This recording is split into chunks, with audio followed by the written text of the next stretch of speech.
Salut tout le monde. Aujourd'hui, on va parler d'un sujet qui fâche au sein de la communauté des critiques de séries d'animation, quelque chose de communément appelé les torture episodes. J'avais déjà parlé de ces épisodes quelques fois dans les C'était vraiment si mauvais, et spécifiquement dans cette rubrique parce que ce genre d'épisode a tendance à vite être mal reçu des fans. Un épisode est qualifié ainsi quand un personnage, grossièrement dit, se prend plein de choses dans la gueule, physiquement ou psychologiquement, alors qu'il ne ferait rien pour mériter un traitement aussi odieux. Et donc les épisodes de cette trempe sont souvent considérés comme mauvais, et beaucoup de séries populaires voient parmi leurs épisodes les plus cités quand on pense aux pires épisodes de la dite série, pas mal de torture épisodes en général. Et c'est là qu'on peut se poser la question, enfin les questions. Pourquoi ce genre d'épisode est aussi souvent mal reçu, et est-ce que ce genre d'épisode est toujours mauvais? Alors les deux dernières fois où j'en ai parlé, c'était pour des épisodes que je n'ai pas aimés non plus, mais je vais y revenir éventuellement. Le truc c'est que c'est assez dur d'aborder ce genre d'épisode pour diverses raisons, la principale étant que ça reste après tout des séries d'animation ayant généralement pour cible première le jeune public, quoique certaines séries destinées à un public plus adulte sont parfois aussi concernées. Je veux dire par là, on va pas regarder un épisode qu'on finit par détester et en faire une critique violente sur internet juste pour hurler dessus et invoquer une malédiction sur les créateurs et leurs enfants et les enfants de leurs enfants. Après tout, un grand sage a dit un jour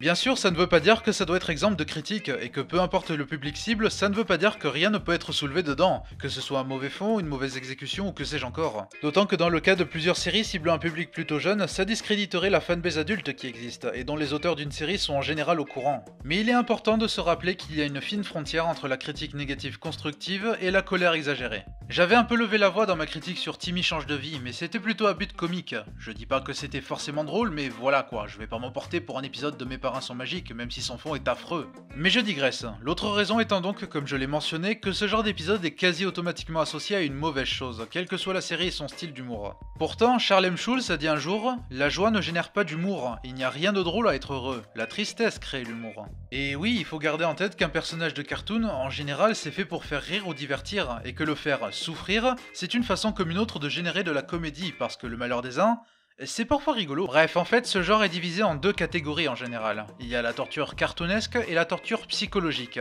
Et je pense qu'il y a une vraie différence entre elles deux. Et pour appuyer mon propos, après cette trop longue introduction, on va passer aux épisodes en eux-mêmes. Deux épisodes provenant de la série Ed, Edd et Eddy, dont je me suis récemment fait l'intégrale. Un classique du Cartoon Network des années 2000, et une série sans doute pas pour tout le monde, pour son style un peu grossier et ses personnages qui peuvent être de vrais teignes, mais personnellement j'ai beaucoup aimé. Non seulement le type d'humour déployé par la série est totalement mon style, entre slapstick délirant, quatrième mur démoli à gogo et beaucoup d'humour qui passera au-dessus de la tête du jeune public, mais j'adore aussi la façon dont cette série, derrière toute son exagération cartoonesque, est très identifiable dans son point de vue sur le monde des enfants. Soyons honnêtes, les enfants c'est pas ces petits anges que vous voyez sur les photos de famille, ça cache quelque chose derrière ce visage tout innocent, ça prépare la domination du monde, j'en suis convaincu. Bref, c'est ça que j'aime avec cette série, parce qu'on a tous été, ou on a tous connu un enfant qui soit semblable à un de ceux du casting de cette série, et même les intrigues sont en soi simples en général, et reflètent quelque chose du monde de l'enfance de manière habile. Mais passons aux épisodes en eux-mêmes, et parce que c'est une vidéo sur les épisodes de torture, naturellement j'ai fait un duel impliquant deux des épisodes les plus détestés de la série, Sorry Wrong Head contre Smile for the Head. D'ailleurs au passage, je songeais à faire de cette vidéo un C'était vraiment si mauvais au départ, en raison de leur réputation, mais j'ai préféré tourner ça en versus, déjà parce que ça faisait longtemps, et aussi parce que ça me permet de confronter deux façons de faire un épisode de torture. Ces deux épisodes sont donc vus comme des épisodes de torture, CQFD, visant le même personnage, à savoir Eddy. Alors pour ceux qui ne connaissent pas la série, je résume brièvement les personnages du trio éponyme. Eddy est le leader, un petit teigneux avec les nerfs à fleur de peau, toujours dans l'optique de se faire des sous pour acheter des friandises particulières, en déployant des services, ou même des arnaques, pour en soutirer aux enfants du voisinage. Ed avec 2D, communément appelé double D, est le cerveau du groupe, un enfant maniéré et très soucieux de respecter les règles et consignes, mais aussi avec une légère tendance au je sais touisme, même si c'est un mot qui n'existe pas. Quant à Ed, eh bien... Disons qu'il est unique. Un personnage très... dans son monde, mais loyal envers ses amis et probablement l'enfant le plus gentil du quartier. Mais passons aux épisodes en eux-mêmes, enfin. Ah, et d'habitude avec les versus, je fais une sorte de review des deux épisodes en parallèle l'un de l'autre, mais pour les besoins de ce versus en particulier, je vais parler des deux épisodes chacun leur tour. En commençant par Sorry Wrong Head. Sorry Wrong Head est donc un épisode dans lequel Eddy se procure un téléphone à l'apparence élégante dont Rolf, son ancien propriétaire, se débarrasse en l'enterrant car il serait hanté. Et en effet, lorsqu'Eddie le ramène chez lui, chaque fois qu'il sonne et que quelqu'un répond, Eddie se voit victime de malchance. Alors pourquoi cet épisode est considéré comme un épisode de torture, me demandez-vous? Eh bien c'est justement parce que l'épisode est une suite de gags voyant Eddie souffrir d'événements malchanceux, lui causant de s'en prendre plein la figure de façon physique. Et ce qui a rendu pas mal de fans amers envers ça, c'est que selon eux, Eddie ne fait rien pour le mériter. Et entre les défenseurs de cet épisode et ses détracteurs, il y a un petit débat là-dessus. Au début, on voit donc Rolf enterrer le téléphone en disant qu'il hante sa famille depuis apparemment des générations, et donc c'est naturellement maintenant qu'il s'en débarrasse. Et d'ailleurs, certains d'entre vous se demandent peut-être, mais pourquoi il ne détruit pas le téléphone au lieu de simplement l'enterrer? Bref, l'idée c'est que Eddie n'écoute pas les avertissements de Rolf et prend le téléphone quand même, et c'est ça qui divise chez ceux qui connaissent bien la série. Pour résumer, Rolf, c'est un enfant qui est originaire d'une contrée lointaine et qui est connu du voisinage pour avoir des rituels qui sont perçus comme bizarres par les autres enfants. Et du coup, ceux qui n'aiment pas cet épisode pour les raisons de la souffrance pour aucune raison viennent avec l'argument que Eddie devait penser que Rolf était encore dans ce qu'ils perçoivent comme un de ses délires bizarres. Même Double D au début pense que c'est un rituel. Par conséquent, Eddie ne comprendrait pas les agissements de Rolf car pour lui ça n'aurait aucun sens et serait juste dans l'optique de récupérer un téléphone dont il ne veut plus. C'est recevable, mais de l'autre côté, il manipule Rolf pour lui faire croire qu'il va se débarrasser du téléphone à sa place, en le regardant de haut au passage vu qu'il le traite d'idiot, ce qui est pas cool, surtout s'il pense que c'est effectivement de ses rituels, et s'en empare en conséquence. Bref, c'est partagé de ce côté, mais au final, l'idée de cette ouverture me semble surtout être de donner le ton, dans la mesure où cet épisode est dans la veine de ces histoires classiques d'objets apparemment maudits. Avec une personne qui veut se procurer un objet, une autre lui donnant des avertissements sur la nature de cet objet qui sont ignorés, et la première personne se voyant donc victime de l'objet en question. D'autant que, vous l'aurez compris, en termes d'épisode de torture, celui-là entre dans la catégorie de la torture cartoonesque. Et c'est une raison pour laquelle j'ai un peu de mal à comprendre pourquoi plusieurs personnes haïssent cet épisode. Je veux dire, ok, Eddie se fait écraser par des objets lourds comme un lampadaire et une charrette de vendeur de glace, il se fait frapper par la foudre et même percuter par un camion, mais considérant la nature slapstick de la série, je ne vois pas trop en quoi ça diffère de d'habitude. Dans pas mal d'épisodes où les personnages ne mériteraient pas le mauvais sort qui leur arrive, ils se voient victimes de slapstick de niveau à peu près équivalent, et comme toute série de nature cartoonesque, l'instant d'après ils vont parfaitement bien. Ici, ça ne change pas vraiment, si ça venait d'une série plus terre-à-terre je comprendrais le rejet, mais c'est dans la veine de l'humour cartoon habituel de cette série, et me concernant cet épisode est une autre preuve d'à quel point il réussit son slapstick pour le rendre vraiment hilarant. Une chose que j'adore avec Ed et Eddie, c'est sa faculté d'aller au-delà du visuel pour rendre ces situations comiques savoureuses. Il y a notamment l'usage du sound design, qui au passage doit être un des plus populaires de l'histoire des séries d'animation, qui est malin, s'intègre vraiment bien, et ajoute un gros plus au slapstick visuel déjà très drôle de base. Et cet épisode, entre l'humour cartoonesque, l'absurdité des infortunes, la gestion du timing et quelques bonus comme diverses répliques, venant d'Ed notamment, me fait bien marrer personnellement. Yellow?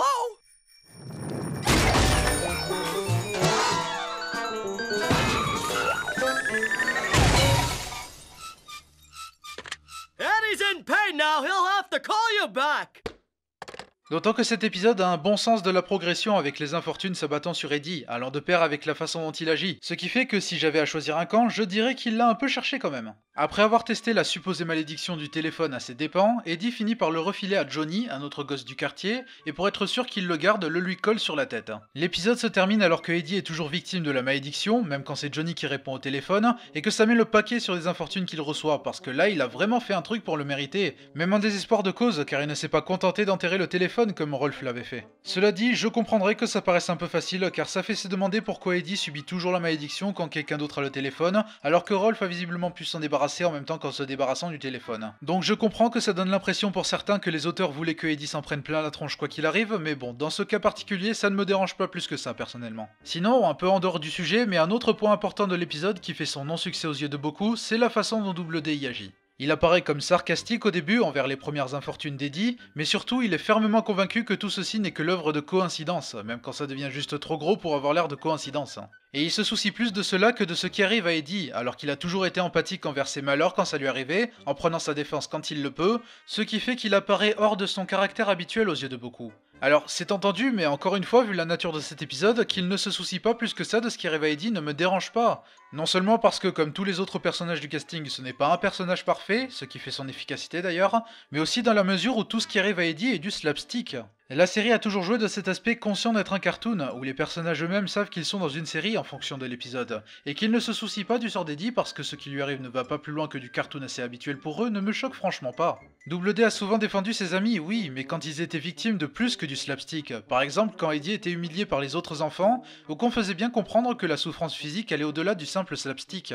Et qu'il apparaisse autant têtu sur ce qu'il perçoit comme des coïncidences, bah ça me dérange pas non plus, vu que l'épisode joue clairement avec ce type d'intrigue autour d'un objet maudit, opposant les personnages qui y croient et ceux qui n'y croient pas. Et je trouve que ça colle bien avec Double D d'insister sur le fait qu'il y a une explication rationnelle à tout, même si là encore la série est souvent inconsistante sur ce qu'elle déploie et qu'en toute logique ce n'est pas la première fois qu'il fait face à un peu de surnaturel, mais je pense que c'est volontaire considérant sa nature consciente. Qu'il soit borné face aux explications les plus probables n'est pas nouveau, le tout premier épisode de la série voit son conflit installé parce que Double D est convaincu que quelqu'un a volé sa loupe, au lieu de songer à l'éventualité qu'il aurait pu simplement l'égarer tant ça ne lui ressemblerait pas, ordonné qu'il est, et ça lui paraît donc inconcevable. Et à la fin, désolé pour le spoiler, mais à la fin il est révélé qu'il avait bel et bien égaré sa loupe, donc qu'il refuse de croire à des événements surnaturels provenant d'un simple téléphone, même quand tout indique que c'est le cas, ne me paraît pas tellement hors de personnage, et l'argument du fait qu'il soit censé être intelligent ne fonctionne pas vraiment à mes yeux. Cela dit, je peux comprendre que ça paraisse un peu mal géré, vu que vers le début, lorsque le téléphone sonne une première fois, il remarque que le téléphone n'est pourtant pas branché, même si Eddie avance l'argument que ça pourrait être un sans-fil, et il ne s'interroge pas vraiment sur qui pourra appeler Eddie sans arrêt et sans jamais répondre lorsqu'il décroche. La fin est très controversée également, non seulement parce que Eddie est toujours victime du mauvais sort, mais aussi parce que Double D se réjouit qu'il aurait raison sur le fait que tout ceci soit l'œuvre de coïncidence, parce que le téléphone ne se trouve pas dans les parages, au lieu, encore une fois, de se soucier de ce qui arrive à Eddie. Et pour les raisons que j'ai avancées, et le fait qu'elles soient encore plus poussées, car on sentait bien le build-up concernant Double D et son déni de l'existence d'une malédiction, au point de craquer mentalement et de jubiler en pensant qu'il avait raison, personnellement ça ne me dérange pas, et c'est une fin qui me fait bien rire. Un autre truc que j'aime avec cet épisode, c'est qu'il met surtout le trio sur le devant de la scène. On y voit aussi Rolf et Johnny, mais leurs apparitions sont plutôt brèves, l'emphase humoristique vient donc notamment de ces trois personnages, autant individuellement que dans leur alchimie, en plus du slapstick donc. Bref, vous l'aurez compris, personnellement j'aime cet épisode, je n'irai pas jusqu'à le considérer comme très bon, mais à mes yeux il fonctionne bien, il est franchement drôle, et je trouve l'usage des personnages mieux géré qu'il n'y paraît. C'est un épisode que je considère sous-estimé, et voyons si je peux en dire autant de son concurrent, Smile for the Head. Vous vous souvenez quand je disais dans ma review sur Timmy change de vie que pratiquement chaque série d'animation avait son épisode quasi unanimement considéré comme le pire de tous? Ouais bah voilà celui de Ed et Eddie. C'est même le seul épisode de la série à ne pas avoir été réalisé par son créateur, Daniel Tonucci. Est-ce qu'il avait senti le mauvais potentiel de cet épisode, ou est-ce que c'est juste une coïncidence au bon sens resté? Cela dit, ça commence avec un petit travelling bien fichu présentant les personnages se préparant pour la photo de classe avec quelques interactions entre eux par leurs actions. C'est une façon plutôt intéressante de démarrer cet épisode. C'est donc de photos de classe qu'il s'agit ici, alors que Eddie se prépare pour faire bonne impression sur sa photo, car s'il réussit à en apporter une bonne à sa mère, celle-ci lui donnera les clés de la chambre désormais inutilisée de son grand frère. Mais après un long début d'environ 3 minutes 30, ce qui ne me dérangerait pas si c'était drôle ou intéressant, mais à part 2-3 gags par-ci par-là c'est quand même assez ennuyeux. Bref, au bout de 3 minutes 30, le conflit principal est lancé avec Kevin, la némésis d'Eddie, ruinant volontairement sa photo en l'insultant, ce qui le fait avoir 7 tronches sur la photo. Ce que je trouve bizarre, car au-delà du fait que cette insulte ne soit pas si terrible que ça, il utilise la même insulte qu'il a constamment utilisée envers le trio au fil des 5 saisons, et continuité ou pas, ça ne les a jamais fait avoir ce genre de réaction, et il devrait avoir l'habitude à force. Dork, dork, dork, dork, dork, dork, dork and dorky dork! Je suppose que c'est parce que Eddie était à fond dans le moment, mais ça me semble être quand même une excuse un peu grosse. Mais soit, disons que c'est du chipotage. Là où c'est moins du chipotage, en revanche, c'est Kevin qui ruine volontairement la photo. Alors Kevin est un personnage qui divise les fans. Dans l'idée, c'est la représentation du mec cool du quartier, qui est très condescendant envers le trio éponyme donc, et qui ne manque pas de les rabaisser, voire de les martyriser dès qu'il en a l'occasion. Cependant, le plus souvent quand il fait ça, c'est quand le trio fait quelque chose pour le provoquer ou lui taper sur les nerfs. Rares sont les fois où il les humilie volontairement alors qu'ils se tiennent tranquilles. Mais dans cet épisode, Kevin surgit littéralement de nulle part pour gâcher la photo, alors que tout ce que Eddie souhaitait, c'était de faire une bonne photo pour avoir une nouvelle chambre, inutilisée de surcroît. Bon ça, il ne le savait sans doute pas, mais ça ne l'excuse pas de gâcher une photo volontairement. Ça le rend unidimensionnel à mes yeux, et je n'aime pas trop quand un épisode retire la substance d'un personnage juste pour les besoins d'une intrigue spécifique. C'est une façon trop facile d'écrire un épisode. Mais si ça s'arrêtait là, ce serait sûrement trop beau. Je veux dire, je rappelle que le sujet du jour, c'est les épisodes de torture. Et vous avez sûrement deviné où l'intrigue va nous mener, alors que Eddie, après avoir regagné espoir quand Double D lui dit qu'il pourrait faire une autre photo car étant dans le groupe de photographie de l'école, tente de se débarrasser de sa mauvaise photo. En la déchirant en petits morceaux, lol non, il faut un scénario. Il la donne à manger à cet omnivore de extrême qui est Ed, sauf qu'un malheureux concours de circonstances fait qu'elle se retrouve entre les mains de... Kevin. Oh, vous le sentez venir, et vous avez raison. Ou pas, j'en sais rien, je suis pas devin, mais oui, Kevin ne manque pas l'occasion d'humilier Eddie tant qu'il le peut en faisant des centaines de photocopies de la photo et en les distribuant à travers toute l'école. Et la chose intéressante avec cet épisode, c'est que plus il avance et plus il adore enfoncer le clou. Il fonctionne sur ce schéma répété ad nauseum au sein du même épisode, avec Eddie ayant de l'espoir quant à sa situation, avant de voir cet espoir réduit en bouillie l'instant d'après. Et vraiment en termes de contenu, ça ne propose rien de plus à côté. Double D trouve éventuellement un moyen d'aider Eddie en se faisant passer pour le principal et forçant ainsi les élèves à se débarrasser de toutes les copies de la photo, et s'apprête à en faire une nouvelle pour Eddie, avec une pellicule ne lui permettant de prendre plus qu'une seule photo par-dessus le marché, et qui c'est qui revient gâcher la situation? 1, 2, 3.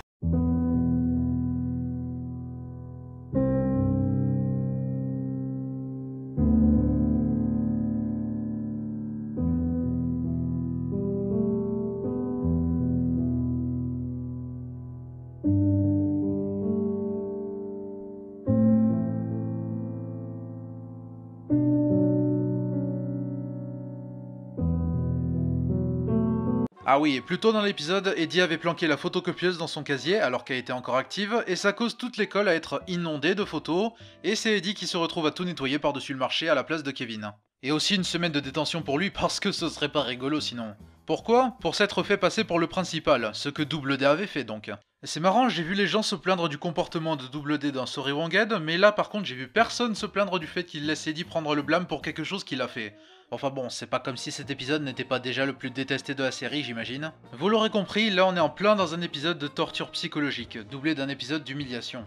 Je ne sais pas pour vous, mais une des raisons qui détermine mon appréciation d'une série, ce sont les personnages. Et contrairement à la croyance populaire, les enfants aussi peuvent différencier quand un personnage reçoit un traitement humoristique ou une pure humiliation psychologique non méritée. Et même si on se doute qu'ils ne sont pas réels, et c'est d'ailleurs une autre raison qui fait que discriminer automatiquement tout type d'humour basé sur de la souffrance juste pour le principe me paraît dérisoire, dans une série de ce calibre, c'est dur de prendre du plaisir à voir un personnage qu'on aime se faire humilier au point de le voir littéralement avoir une crise de panique. On pourrait avancer l'argument que Eddie est un personnage qui a tenté d'escroquer les autres enfants beaucoup de fois et agit souvent comme une teigne envers eux, et que du coup il mériterait ce qui lui arrive en quelque sorte. Sauf que Eddie est un des personnages principaux et n'est pas un méchant, c'est loin d'être le seul personnage du casting à se comporter de façon parfois cruelle envers les autres, et c'est un personnage auquel on s'attache de par ce qui fait sa personnalité en dehors d'être mesquin. Et donc ici, sa seule motivation n'implique pas d'arnaquer ou d'humilier qui que ce soit, mais juste d'obtenir une chambre qui est totalement disponible puisqu'elle est inoccupée.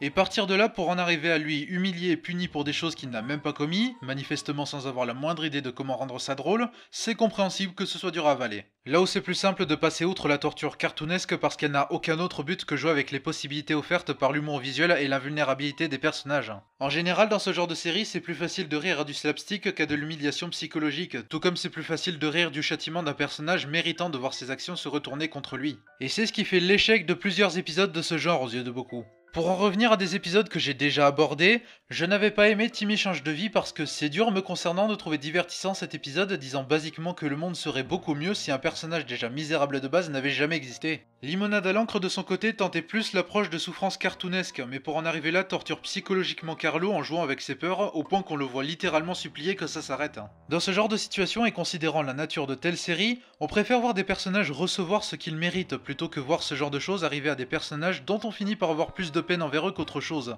Et pour un épisode voulant faire passer la situation comme drôle, c'est paradoxal. Un autre problème que j'ai avec Smile for the Head par ailleurs, c'est le côté trop réaliste de cette souffrance psychologique. Bien entendu, comme souvent avec cette série, l'épisode exagère les traits pour coller avec son approche comique habituelle, mais ce que traverse Eddie est malheureusement identifiable. Un enfant se faisant humilier par les autres pour quelque chose comme une mauvaise photo, ça peut arriver dans la vraie vie, je dis pas. Et c'est quelque chose que j'ai toujours apprécié avec cette série, c'est qu'elle sait dépeindre des situations identifiables et réalistes qui montrent à quel point elle connaît très bien le monde des enfants. Ce qui fait que même si je n'aime pas cet épisode, je comprends où il veut en venir. Et c'est une raison qui m'empêche de le détester intégralement. Mais de la façon dont cet épisode reproduit cette situation, je trouve que c'est moins drôle que ça pousse à avoir de la peine envers un personnage alors que ça essaie d'être drôle, en plus d'être quasi intégralement basé sur ça après les 3 premières minutes. Surtout en revenant à la scène de la cafétéria franchement désagréable à regarder, où leur harcèlement envers Eddie est juste poussé à l'extrême au point qu'il en ait une crise de panique comme j'avais dit plus tôt. Bref, Smile for the Head est effectivement un épisode catastrophique, tout juste sauvé par quelques éléments faisant le charme habituel de la série et quelques répliques venant d'Ed. D'ailleurs c'est bien simple, même dans les plus mauvais épisodes de la série, il y aura forcément au moins une réplique venant d'Ed qui est drôle. Oh, you look like an onion!